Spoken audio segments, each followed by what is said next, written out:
କୁଜଙ୍ଗରେ ଘଟିଲା ପୁଣି ଆଉ ଏକ ଭୟଙ୍କର ଦୁର୍ଘଟଣା।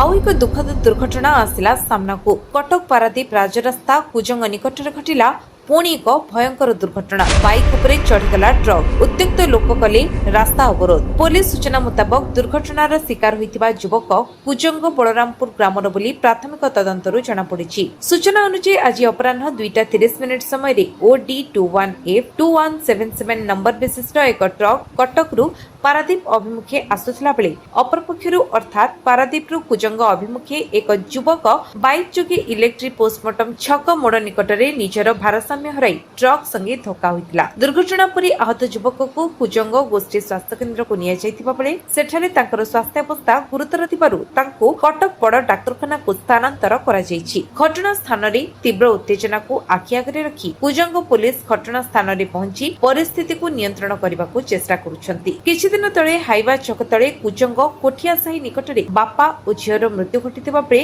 ଆଜି ପୁଣି ଏକ ଲୋମ ଟାଙ୍କୁରା ଭୟଙ୍କର ଦୁର୍ଘଟଣା ଦେଖିବାକୁ ମିଳିଛି ଏ ଅଞ୍ଚଳରେ। ସଡ଼କ ଦୁର୍ଘଟଣା କଟକ ପାରାଦୀପ ରାସ୍ତାରେ ନୀତିଦିନିଆ ଘଟଣା ହୋଇଥିବା ବେଳେ ପ୍ରଶାସନର ନିରବତା ଉପରେ ପ୍ରଶ୍ନ ଉଠାଇଛନ୍ତି ସାଧାରଣ ଜନତା। କୁଜଙ୍ଗରୁ ମନୋଜ କୁମାର ଜେନାଙ୍କ ରିପୋର୍ଟ, ବିଶ୍ୱବିଜୟ ନ୍ୟୁଜ ଓଡ଼ିଶା।